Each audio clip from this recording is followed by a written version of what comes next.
तर आजची आपली रेसिपी आहे ब्रेड कॅरमल पुडिंग। दिसायला बघा किती सुंदर आहे, तेवढंच चविष्ट असं हे ब्रेड कॅरमल पुडिंग। बनवायलाही सोपं आहे आणि घरामधील 3 साहित्यापासून तयार होतं। कमी साहित्यात जरी तयार होत असलं ना तरी खरंच चवीला एकदम जबरदस्त टेस्टी आहे। तर हे नक्की एकदा बनवून बघा। आणि कमी साहित्यात तयार होत असलेलं हे ब्रेड पुडिंग बनवायला सोपं आणि चविष्ट असं हे। त्यासाठी काय साहित्य लागतं ते बघूया।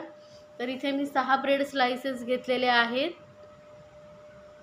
जे आपल्याला हे साइडचे कॉर्नर आहेत ते काढून घ्यायचे आहेत। ब्राउन कॉर्नर पूर्ण आपल्याला सुरीच्या साहाय्याने काढून घ्यायचे आहेत। म्हणजे आपल्याला याची एकाच तरच मी काढून घेते आहे, वेगवेगळ्या स्लाइस घेऊन काढायची गरज नाही। आता तुमच्याकडे कुठल्या छोट्या किंवा मोठ्या साईजचा ब्रेड असेल त्यावरती तुम्ही जर मोठ्या साईजचा ब्रेड असेल तर मग 5 स्लाइस घेतल्या तरी चालतील। तर इथे माझ्याकडे छोट्या साईजचा ब्रेड होता म्हणून मी इथे 6 स्लाइसेस घेतलेले आहेत।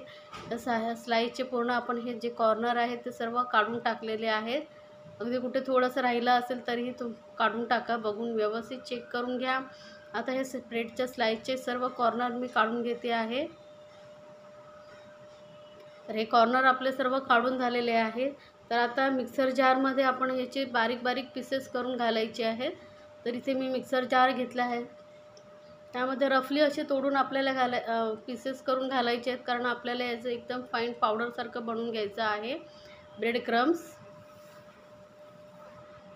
तर आता याला आपण मिक्सरमधून एकदम बारीक वाटून घेऊया। तर बघा एकदम फाईन पावडर आपण ब्रेड क्रम्सची तयार झालेली आहे, ब्रेड क्रम्ससारखं। तर आता ह्याला ठेवूया साईडला आणि गॅसकडे वळूया। तर गॅसवरती मी एक पॅन ठेवला आहे आणि त्यामध्ये घेते फक्त अगदी पाव कप साखर। ही साखर आपण अशी पसरवून ठेवायची आहे, म्हणजे ह्याला आपल्याला कॅरमल करून घ्यायचं आहे। गॅस एकदम लोवरती ठेवायची आणि लो फ्लेमवरती आपण आधी साखरेला अजिबात टच करायचं नाही, तिला आपोआप वितळू द्यायचं आहे। बघा आता थोडं थोडं वितळत चाललेली आहे, थोडा ट्रान्सपरंट कलर येत चाललेला आहे, हे तुम्हाला बघून दिसत असेल। तर आता थोडं ट्रान्सपरंट झाल्यानंतर थोडं वितळली आहे बघा साखर। तर आपण स्पूनने वगैरे स्पॅच्युलाने एकत्र असं थोडंसं मिक्स करून घेऊया, म्हणजे साखर व्यवस्थित सर्व बाजूने वितळली जाईल। आधी जोपर्यंत वितळत नाही तोपर्यंत त्याला अजिबात टच करू नका। आणि गॅसचा फ्लेम लक्षात ठेवा, एकदम लोवरतीच ठेवा, कारण साखर लगेचच वितळून मग त्याचा एकदम डार्क कलर आला तर त्यात थोडी कडवट लागू शकते, म्हणून गॅसचा फ्लेम एकदम लोवरतीच ठेवा। तर साखरेचा बघा आता कॅरेमलचा कलर मस्त येत चाललेला आहे, अजून थोडासा डार्क आपण करून घेऊया। तर हा इतपतच आपल्याला हा कलर डार्क करून घ्यायचा आहे। तर गॅसचा फ्लेम करूया बंद आणि याला बंद केल्यानंतर जास्त वेळ घालवायचा नाही आहे। तर सर्व तयारी आधीच करून ठेवायची आहे। तर काय करायचं ते मी सांगते। गॅस बंद करून घेऊया आपण आणि इथे मी केक टिन घेतलेला आहे। असं हा केक टिन वगैरे नसेल तर तुम्ही एखादा स्टीलचा डब्बा वगैरे घेतला तरी चालेल। त्याला आतमध्ये आपल्याला ग्रीस वगैरे काही करायची गरज नाही, डायरेक्ट आपण यामध्ये हे कॅरेमल ओतायचं आहे, कारण कॅरेमल गरम असतानाच नाही तर ते लगेचच घट्ट होत जातं, व्यवस्थित स्प्रेड होणार नाही। तर सर्व कॅरेमल जे आहे ते मी या केक टिनमध्ये घालून घेतल्याने लगेच आपण याला पसरवून घ्यायचं आहे। गरम असताना थोडंसं लगेचच पसरलं जातं। तर हे कॅरेमल आपण व्यवस्थित केक टिनमध्ये पसरवून घेतलेलं आहे। आता हे ठेवूया साईडला आणि गॅस पॅनवरती मी 1 कप दूध घेतलेलं आहे, साधारण पाव लिटर एवढं दूध आहे 1 कप म्हणजे। तर आता हे थोडं गरम करून घेऊया। हे पहिलंच गरम करून मी थंड करून ठेवलेलं होतं, ते आता व्यवस्थित आपण परत एक उकळी आणून घेऊया। मी दाखवलेल्या रेसिपी जर आवडत असतील तर चॅनलला लाईक्स, कमेंट्स आणि सबस्क्राईब करायला विसरू नका। सोबतच बेल आयकॉनवरतीही क्लिक करा, म्हणजे माझ्या नवीन रेसिपीची नोटिफिकेशन लगेचच तुमच्यापर्यंत पोहोचेल। तर दुधाला बघा आपल्या मस्त आता उकळी येत चाललेली आहे आणि गॅसचा फ्लेम एकदम लोवरती ठेवलेला आहे, नाहीतर दूध पटकन वरती येतं, म्हणून गॅस एकदम लोवरती ठेवा। आता साखर उकळल्यानंतर यामध्ये दूध उकळल्यानंतर यामध्ये आपण अर्धा कप साखर घातलेली आहे आणि साखर पूर्ण वितळेपर्यंत आपल्याला हे दूध तापवून घ्यायचं आहे। दूध गरम असल्यामुळे साखर वितळायला जास्त टाईम लागत नाही, पटकन वितळली जाते। तर आता साखर बघा आपली व्यवस्थित वितळली गेलेली आहे. तर या स्टेजला आपण यामध्ये ब्रेड क्रम्स जे आपण बनवून घेतले होते ते घालून घ्यायचे. थोडे थोडेसे घालायचे आहेत, नाही तर याच्या गुठळ्या होऊ शकतात.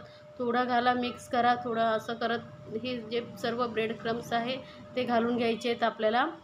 तर एकसाथ सर्व घालू नका, नाही तर ह्याच्या गुठळ्या होऊ शकतात. आणि गुठळ्या झाल्या तर मग आपण जेव्हा ते कॅरेमल पुडिंग खाऊ ना, तेव्हा ते मध्ये मध्ये असं घट्ट गोळ्यासारखं येईल, त्याने टेस्ट छान लागणार नाही. त्यामुळे थोडं थोडं घालून आपण याचे ब्रेड क्रम्स मिक्स करत जायचं आहे. तर आता हे सर्व मी ब्रेड क्रम्स घालून घेतलेलं आहे आणि याला आता आपण व्यवस्थित घट्ट करून घ्यायचं आहे. गॅसचा फ्लेम एकदम लोवरती ठेवायचा आणि लो फ्लेमवरती आपल्याला मस्त असं हे घट्टसर होईपर्यंत शिजवून घ्यायचं आहे. आणि ब्रेड असल्यामुळे ते दुधाला लगेचच ॲब्झॉर्ब करतं, जास्त वेळ लागत नाही. साधारण 2-3 मिनटामध्ये मस्त असं हे ब्रेड क्रम्सचं मिश्रण आणि दुधाचं हे घट्ट होतं. आता यामध्ये थोडंसं फ्लेवरसाठी मी व्हॅनिला एसेन्स घालते. इथे तुम्ही व्हॅनिला एसेन्स नसला तर मग वेलची पावडर घातली तरी चालेल. तर आता पटकन मिक्स करून घेऊया. किंवा मग तुमच्याकडे कस्टर्ड पावडर असेल तर दुधामध्ये तुम्ही कस्टर्ड पावडर मिक्स करूनही घालू शकता, 1-2 चमचे. तर आता बघा मिश्रण आपलं मस्त घट्ट झालेलं आहे. थोडंसं अजून 1 मिनिटभर आपण याला अजून थोडंसं घट्ट करून घेऊया. तर गॅसचा फ्लेम एकदम लोवरतीच आहे. तर बघा मिश्रण आपलं असं गळतं आहे, म्हणजे आपलं व्यवस्थित मिश्रण तयार झालेलं आहे. जास्त एकदम घट्ट गोळा असं पॅन सोडेपर्यंत करायचं नाही आहे. इतपतच आपल्याला हे मिश्रण शिजवून घ्यायचं आहे, म्हणजे आपल्याला त्या केक टिनमध्ये स्प्रेड करायला इझी होईल. तर हे आता तुम्ही म्हणाल हे पातळ आहे ते घट्ट कसं होणार, तर अजून आपल्याला अजून स्टेप करायचे, त्यामुळे नंतर हे लगेचच घट्ट होईल. तर हे आपण जे केकचं पूर्ण मिश्रण आहे केक टिनमध्ये टाकून घ्यायचं आहे. आणि कॅरमल जे आपण केलं होतं ते लगेचच घट्ट झालेलं आहे, त्यामुळे हे वरती वगैरे येणार नाही, इझिली तुम्ही स्प्रेड करू शकता. सर्व मिश्रण आपण केक टिनमध्ये घालून घ्यायचं आहे. आता साखरेचं प्रमाण तुम्हाला किती गोड हवं आहे, कमी किंवा जास्त, त्यानुसार तुम्ही ॲडजस्ट करू शकता. पण 6 ब्रेड स्लाईससाठी आपण अर्धा कप साखर इझी बस होते. तर आता व्यवस्थित आपण याला स्प्रेड करून घेणार आहोत.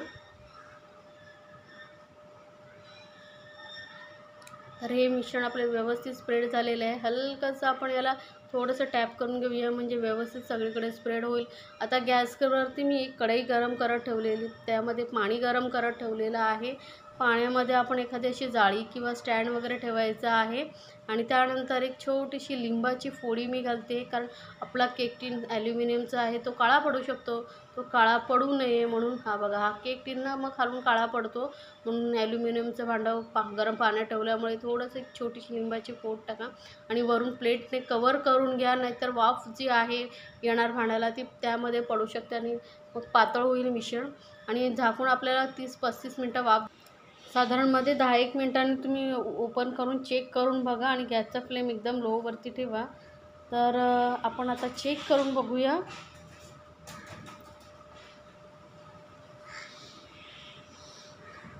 तर बघा मस्त असं आपलं पुडिंग शिजलं गेलेलं आहे. गॅसचा फ्लेम एकदम लोवरती ठेवलेला आहे आणि व्यवस्थित आपलं हे थंड करून आपण फ्रीजमध्ये ठेवायचं आहे. तर रूम टेम्परेचरवरती आल्यानंतरच आपण याला फ्रीजमध्ये ठेवूया. तर मस्त असा फ्रीजमध्ये थंड करून घेतलेला आहे आणि साईडच्या कडा पण बघा पूर्ण निघालेले आहेत, आपल्याला सोडवायची वगैरे गरज नाही आहे. तर आपण एक वरती प्लेट ठेवून याला डिमोल्ड करून घेऊया.